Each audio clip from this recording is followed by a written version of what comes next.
रूत अध्याय 3। उसकी सास नाओमी ने उससे कहा, हे मेरे बेटी, क्या मैं तेरे लिए ठाव न ढूंढूं कि तेरा भला हो? अब जिसकी दासियों के पास तू ही थी, क्या वह बोआज हमारा कुटुंबी नहीं है? वह तो आज रात को खलिहान में जौ फटकेगा।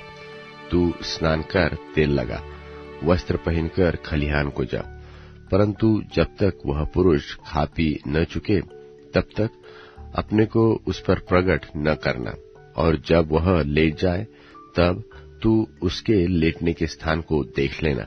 फिर भीतर जा, उसके पांव उघार के लेट जाना, तब वही तुझे बताएगा कि तुझे क्या करना चाहिए। उसने उससे कहा, जो कुछ तू कहती है वह सब मैं करूंगी। तब वह खलिहान को गई और अपनी सास की आज्ञा के अनुसार ही सब कुछ किया। जब बोआज खा पी चुका और उसका मन आनंदित हुआ, तब जाकर राशि के एक सिरे पर लेट गया। तब वह चुपचाप गई और उसके पांव उघार के लेट गई।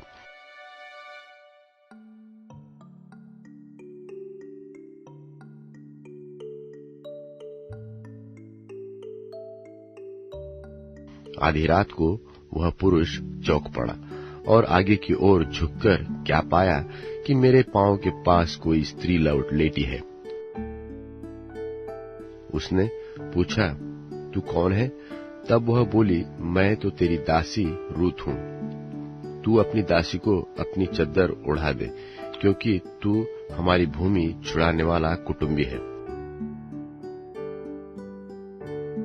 उसने कहा, हे बेटी, यहोवा की ओर से तुझ पर आशीष हो, क्योंकि तूने अपनी पिछली प्रीति पहली से अधिक दिखाई, क्योंकि तू क्या धनी क्या कंगाल किसी जवान के पीछे नहीं लगी। इसलिए अब हे मेरी बेटी, मत डर।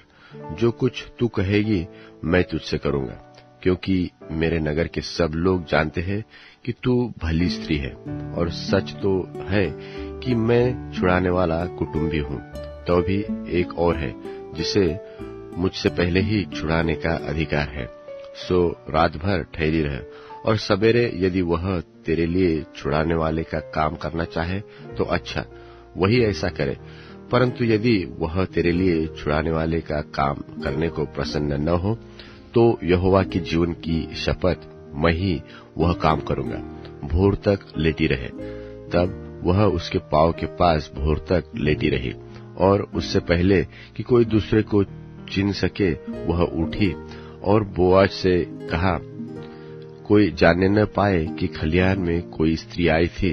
तब बोआज ने कहा, जो चद्दर तू ओढ़े है उसे फैलाकर थाम ले। और जब उसने उसे थामा, तब उसने 6 नपुए जौ नापकर उसको उठा दिया। फिर वह नगर में चला गया। जब रूत अपनी सास के पास आई, तब उसने पूछा, हे बेटी, क्या हुआ? तब जो कुछ उस पुरुष ने उससे किया था वह सब उसने उसे सुनाया। फिर उसने कहा, यह 6 नपुए जौ उसने यह कहकर मुझे दिया कि अपनी सास के पास छूछे हाथ मत जा। उसने कहा, हे मेरी बेटी, जब तक तू आने कि इस बात का कैसा फल निकलेगा, तब तक चुपचाप बैठी रहे, क्योंकि आज उस पुरुष को यह काम बिना निपटाए चैन न पड़ेगा।